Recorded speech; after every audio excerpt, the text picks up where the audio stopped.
En 2014, la exesposa del rey Abdullah de Arabia Saudita protagonizó una protesta frente a la embajada saudí en Londres.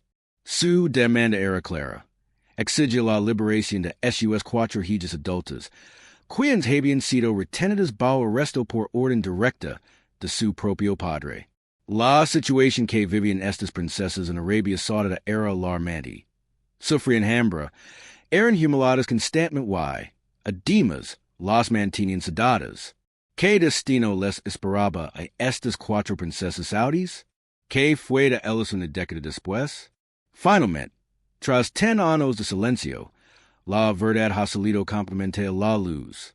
Mira este video hasta el final para conocer los detalles más escalofriantes de una historia que sacudió al mundo.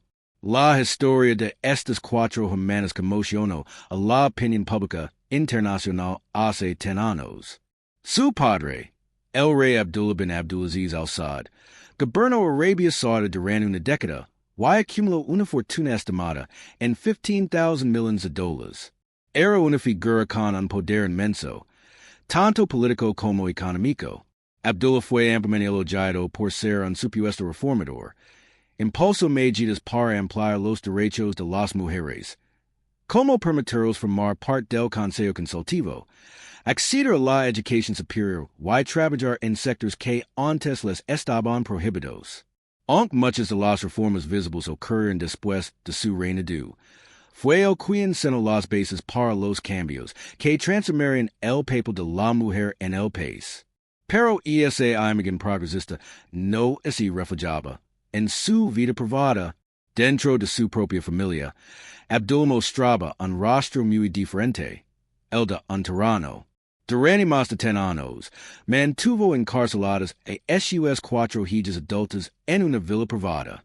No se trataba de una jaula de oro, sino de una auténtica prisión. Las princesas vivían en condiciones extremas. Pasaban hambre, tenían sed, y eran sometidas a tratamientos crueles, incluyendo el uso forzado de sedantes potentes, que pudo llevar al actuar con tanta dureza contra sus propias hijas. ¿Cómo es posible que un hombre que defendía los derechos femeninos terminara castigando de forma tan brutal a las mujeres de su propia sangre? Para entenderlo, primero hay que conocer la historia de su madre, una mujer valiente que se atrevió a desafiar la autoridad de la corte saudí. El problema, según el rey, era que al naut solo lo había dado hijas, y no un heredero varón. Como muchos monarcas del Medio Oriente en aquella época, Abdullah valoraba enormemente a los hijos hombres. Aunque tenía varios con sus otras esposas, para él, los varones representaban poder, continuidad y legado. Las hijas, en cambio, eran vistas como menos importantes, sin importar sus logros o capacidades. Esa incapacidad de al para dar más hijos varones provocó el enojo del rey. Poco a poco, ella fue perdiendo su lugar en su vida, y Abdullah desvió su atención hacia sus otras esposas y amantes. La relación entre ambos se deterioró hasta que finalmente dejó de vivir con ella. Y es muy probable que la haya divorciado tras el nacimiento de su cuarta hija. De hecho, al now posiblemente ni siquiera se enteró del divorcio en el momento en que ocurrió. En esa época, la ley saudí permite que un hombre se divorcie legalmente sin siquiera informar a su esposa, dejándola en una situación de incertidumbre total, sin poder ni control sobre su futuro. La vida de Al-Naud era un contraste doloroso. Aunque vivía rodeada de lujos en un palacio impresionante, enfrentaba un abandono emocional profundo. Para su esposo, y no era más que una mujer descartada por no haber dado un hijo varón. En ese escenario, sus hijas, las princesas Jawahar, Hala, Maha y Sahar, se convirtieron en su único consuelo, su razón para seguir adelante, en una vida que ofrecía de lo material pero muy poco amor o respeto. Durante su infancia, las cuatro princesas disfrutaron de todos los privilegios reales. Vivían rodeadas de lujos, recibieron una educación excelente, viajaron por el mundo, ese alojan en hotels de cinco estrellas, vacacionaron en resorts exclusivos y vesten siempre con ropa de diseñador. Desde fuera, sus vidas parecen de ensueño. Sin embargo, en Arabia Saudita, incluso las mujeres de la familia real estaban sometidas a las estrictas leyes de tutela masculina. Según estas leyes, una mujer necesitaba la autorización de un hombre, padre, hermano, esposo o incluso su propio hijo, para hacer casi cualquier cosa: estudiar, trabajar, viajar, abrir una cuenta bancaria o incluso recibir atención médica. El rey Abdullah actuaba como tutor legal de sus hijas. A pesar de su severidad en ciertos aspectos, durante su infancia les permitió disfrutar de muchas libertades y comodidades. Con su inmensa fortuna, que se estimaba en miles de millions, les ofrecía una vida sin límites financieros. Ellos no necesitaban trabajar ni preocuparse por su futuro económico. Todo lo que necesitaban les era proporcionado. Pero esa vida de lujo tenía un precio oculto. Toda esa comodidad venía con una estricta dependencia de su padre. Él tenía la última palabra en todo, y las princesas estaban obligadas a obedecerlo sin cuestionamientos. No podían tomar decisiones propias ni controlar su destino, por mucho que pareciera que lo tenían todo. En 2003, Alanaude Alfayez, y incapaz de seguir viviendo en una jaula de oro al lado de un esposo al que no amaba, tomó una decisión valiente: Hugh del país. Con la ayuda de una organización en defensa de los derechos de las mujeres, logró abordar un vuelo hacia Londres, dejando atrás su vida en Arabia Saudita para siempre. Una vez instalada en el Reino Unido, comenzó una nueva etapa marcada por la libertad. Por primera vez en años, podía respirar tranquila. Su mayor sueño era que algún día sus hijas pudieran reunirse con ella. Dejar sus hijas fue, sin duda, la decisión más difícil que tuvo que tomar. Pero para ese entonces, ellas ya eran adultas y independientes, while now confiaba en que, siendo hijas del rey, estaban protegidas y seguras. Después de todo, él siempre había sido generoso con ellas y les había brindado privilegios únicos dentro del reino. Nunca imaginó lo que vendría después. Cuando el rey Abdullah se enteró de su fuga, reaccionó con furia. Aunque hacía tiempo que había dejado de vivir con ella, y se enfocaba en sus otras esposas y amantes, on la consideraba su propiedad. Que Alanaude hubiera tomado el control de su vida, y abandonado su rol sin permiso fue visto por él como una afrenta personal. Que Alanaude hubiera tomado una decisión tan drástica sin su permiso fue para el rey Abdullah un golpe directo a su autoridad.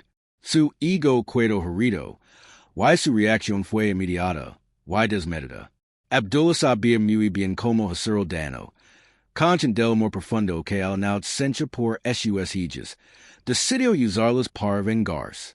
More en lento y dolorosamente, habría declarado, dejando clara la magnitud de su furia. Tras la huida de Alanaude, el rey tomó represalias con rapidez. Ordenó retirar los pasaportes a las princesas, dejándolas completamente imposibilitadas de salir del país o buscar refugio en el extranjero. Luego, dispuso que fueran puestas bajo estricta reclusión en una villa privada. Aquel lugar, que antes había sido su hogar, se transformó en una prisión. Y no se trataba de una medida temporal. Lo que comenzó en ese momento fue el inicio de una pesadilla que duraría más de una década. Pero había una razón más profunda detrás del arresto domiciliario impuesto por Abdullah. A medida que las princesas crecían, empezaban a cuestionar abiertamente lo que ocurría en su país. Eran mujeres altamente educadas, inteligentes, y con una gran conciencia social. No podían quedarse en silencio frente a las injusticias que veían a su alrededor. Defendían los derechos humanos, la justicia y la igualdad. algo considerado en una monarquía donde cualquier forma de crítica era apostada sin piedad. Una de las más valientes fue la princesa Hala. Mientras trabajaba como interna en un hospital de Riyadh, hizo un descubrimiento impactante. En el área psiquiátrica, encontró a prisioneros políticos que eran sedados a la fuerza y castigados con medicamentos potentes, simplemente por haber expresado ideas contrarias al régimen. Indignada, la princesa Hala alzó la voz y exigió que las autoridades aborden esta grave violación de derechos humanos. Se convirtió en una defensa activa de quienes no podían defenderse por sí mismas. Decidida denunciar lo que estaba ocurriendo, pero su violencia no fue bien recibida. Para el rey Abdullah, cualquier crítica, incluso esa venía de su propia hija, era inaceptable. Su respuesta fue rápida y brutal. Ordenó el arresto de la princesa Hala y la envió a una prisión para mujeres en medio del desierto. Su encierro fue un mensaje claro para esos hermanos. Cualquier desafío sería castigado. Las otras hermanas, las princesas Jawahar, Maha y Sahar, también comenzaron a hablar. Questionaban los problemas estructurales de Arabia Saudita. Criticaban la pobreza en un país con enormes ingresos petroleros y preguntaban por qué tantas personas vivían con tan poco mientras la familia real disfrutaba de excesos y lujos. Por muy válidas que fueran esas inquietudes, esas preguntas siempre eran recibidas con hostilidad. Como castigo por su actitud desafiante, las cuatro hermanas, Jawahar, Hala, Maha y Sahar, fueron puestas bajo arresto domiciliario en una villa real.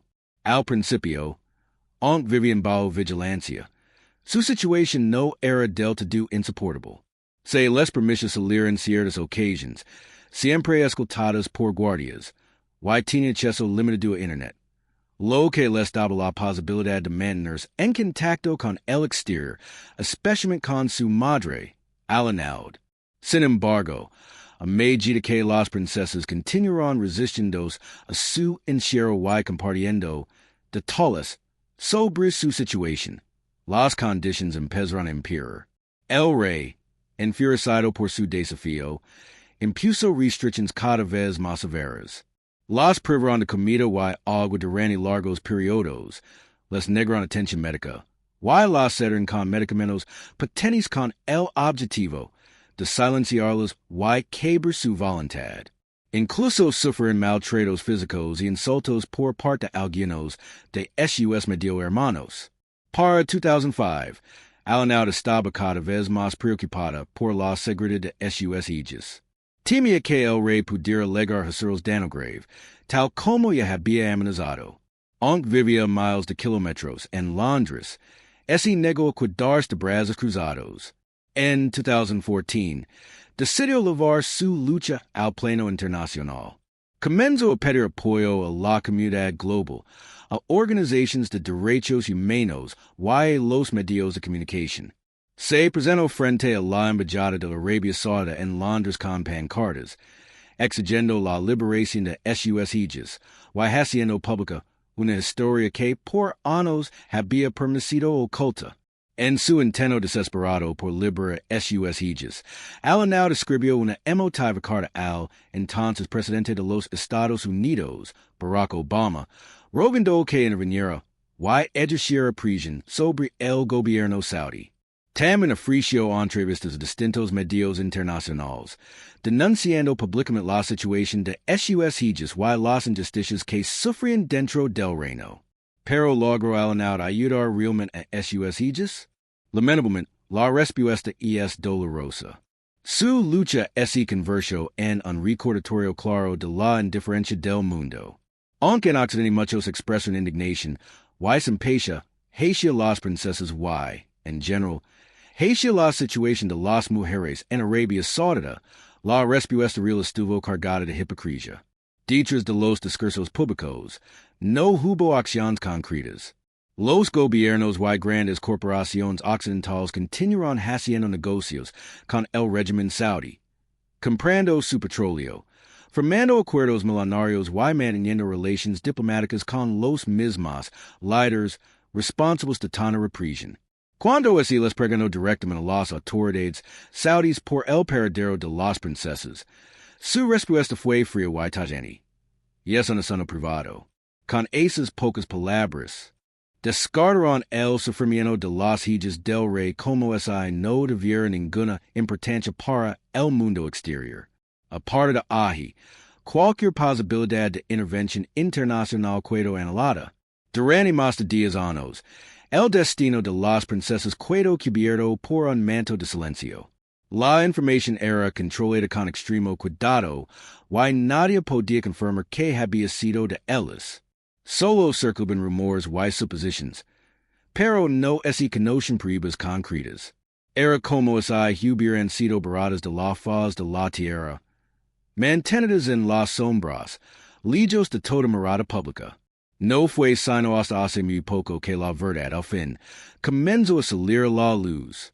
En 2024, el Dr. Dwight Burdick, un médico estadounidense que había trabajado durante muchos años para la familia real saudí, y que conoció personalmente a las cuatro princesas, rompió su silencio en una impactante entrevista con la revista The New Yorker.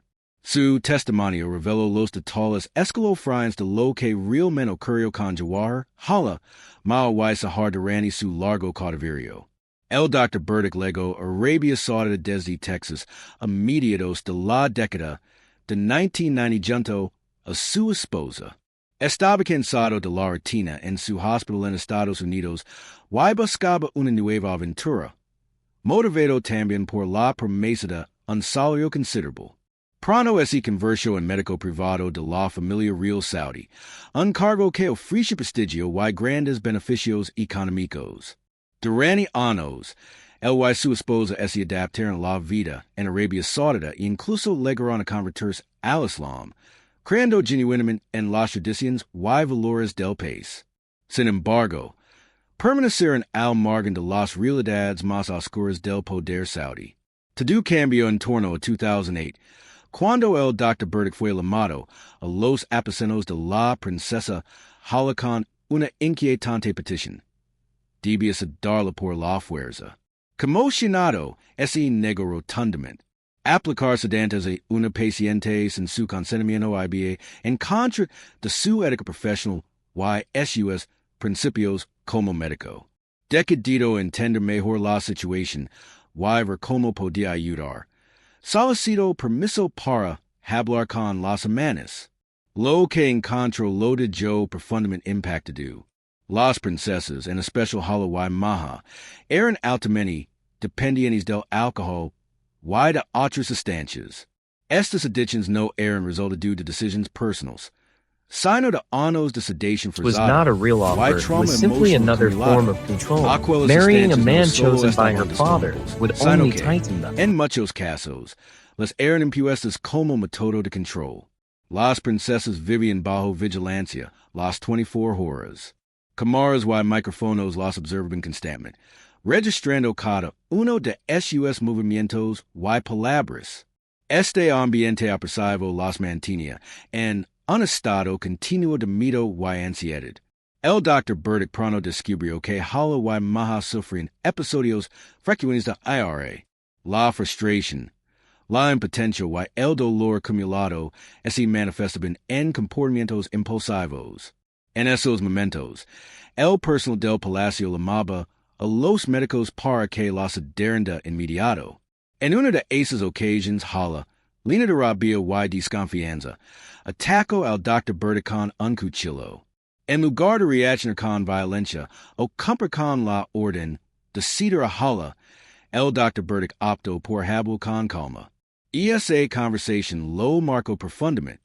En los ojos de la princesa no solo vio IRA, vio dolor, desesperación y el sufrimiento de alguien atrapado en un sistema diseñado para aplastar su voluntad. Aparte de ese momento, entendió que estas mujeres no eran rebeldes, sino víctimas. Aunque su poder para ayudarlas era limitado, Burdick continuó visitándolas regularmente, ofreciéndoles atención médica y, dentro de lo posible, apoyo emocional. Conscient del grave estado de salud física y mental de Hala y Maha, el Dr. Dwight Burdick sabía que ambas necesitaban tratamiento professional especializado. Comenzo a labor unplanned horas. Sacra las dos princesas del país y enviarlas a un centro de rehabilitación en California, uno de los mejores del mundo. Su esperanza era que, una vez Ali, SUS amanas Jawahar y Sahar también pidieron unirse a ellos en el extranjero. Sin embargo, cuando presentó su propuesta, la respuesta de la Corte Real fue inmediata y tiene. Las autoridades saudíes lo informaron firmemente que las princesas jamás recibirían permiso para salir del país. Y lo advirtieron claramente. Esa insistía pondría en peligro su propia seguridad. El mensaje no dejaba lugar dudas. Cualquier intento de ayudar a las princesas a escapar sería considerado una traición intolerable. Al darse cuenta de que desafiar al régimen saudí pondría en riesgo su vida y la de su esposa, el Dr. Burdick abandonó el plan de fuga. En su lugar, decidió hacer lo posible por apoyarlas desde dentro de los límites que le permiten sus funciones en el palacio. Gracias a su acompañamiento constante, la princesa Hala logró finalmente dejar tras su dependencia del alcohol y las drogas que le habían sido impuestas durante años. Su progreso fue asombroso. Por primera vez en mucho tiempo, comenzó a imaginar una vida más allá de los muros del palacio. Su esperanza renació, convencida de que tal vez, con el permiso de su padre, podría algún día dejar Arabia Saudita y comenzar de nuevo. Motivado por esa recuperación, el Dr. Burdick ayudó a organizar una reunión entre Hala y su padre, el rey Abdullah. Durante una cena formal, la princesa se armó de valor y expuso su caso. Lu habló sobre su rehabilitación, su deseo de empezar de nuevo, y le pidió permiso para viajar a Italia con la intención de reconstruir su vida desde cero. El rey Abdullah escuchó cada palabra con apremiante atención, pero su respuesta fue tan calculada como cruel. Le dijo a Hala que solo consideraría su solicitud bajo una condición. Primero debía casarse con un hombre musulmán saudí que él mismo eligiera. Solo después de cumplir con ese requisito, afirmó, evaluaría esa le permisa salir del país. La princesa quedó devastada. Sabía perfectamente que ese no era una oferta real, sino una nueva forma de control. Casarse con un hombre escogido por su padre solo reforzaría las cadenas que durante años la habían mantenido prisionera. Sin dudarlo, Hala rechazó la condición. Reafirmó su deseo de ser libre, de decidir por sí misma. Tras la protesta pública de su madre, Alanauda Alfayez, en 2014, la situación de las cuatro princesas empeoró drásticamente. Como represalia por la atención internacional que habían recibido, sus captors comenzaron a tratarlas con aún más crueldad. En varias ocasiones, las hermanas fueron privadas de comida, y el suministro de agua fue cortado por largos periodos como castigo. El Dr. Dwight Burdick, quien todavía tenía acceso al recinto donde estaban reclutas, no pudo cuidarse de brazos cruzados. Como no lo registraban exhaustivamente, comenzó a reunir restos de comida que quedaban en la mesa del rey después de las comidas. Escondidos discretamente, los lavaba hasta las princesas. Esos restos se convirtieron en su sustento principal durante los momentos más difíciles del encierro. Para evitar cualquier posibilidad de que pidieran ayuda, ese les despojó de toda forma de comunicación. Les quitaron los teléfonos, bloquearon su acceso a Internet, y les prohibieron incluso el contacto con el mundo exterior. Aisladas y silenciadas, quedaron completamente a merced de su padre y de los guardias que vigilaban cada uno de sus movimientos. Con el tiempo, el Dr. Burdick y su esposa comprendieron que ya no podían hacer más. El ambiente dentro del complejo real se volvía cada vez más peligroso. Las amenazas a su seguridad eran cada vez más directas, y la presión era absoluta. En este panorama, tomaron la dura decisión de abandonar Arabia Saudita y dejar tras a las princesas. sabiendo que no podrían seguir protegiéndolas. Antes de regresar definitivamente a Estados Unidos, el Dr. Burdick y su esposa organizaron una última visita con la princesa Maja. La imagen que vieron ese día quedó grabada para siempre en su memoria. Maja estaba completamente irreconocible. Su cabello casi había desaparecido. Su cuerpo estaba visiblemente hinchado, probablemente por la desnutrición o por los efectos de los medicamentos. Y su estado mental era alarmante. La joven fuerte y línea de vida que conocieron se había convertido en una sombra frágil, destrozada por el encierro y el abandono. En 2015, el rey Abdullah bin Abdulaziz al-Saud falleció. Sin embargo, en Isaquira su muerte significó la liberación de sus hijas. De acuerdo con varios informes, antes de morir, el monarca habría dado instrucciones explícitas para que las princesas nunca fueran puestas en libertad, asegurando así su cautiverio incluso después de su propia muerte. En 2021, varios años después de haber abandonado Arabia Saudita, el Dr. Burdick recibió una noticia devastadora por parte de amigos que trabajaban en el reino. La princesa Hala había fallecido. La causa fue descrita como una enfermedad crónica, pero no es específico que la corte renunció su muerte, pero sin brindar detalles en el contexto. El silencio oficial dejó muchas preguntas sin respuesta. Pocos meses más tarde, otra tragedia golpeó. La princesa Maja también murió. Esta vez, en Isaquira hubo un comunicado oficial.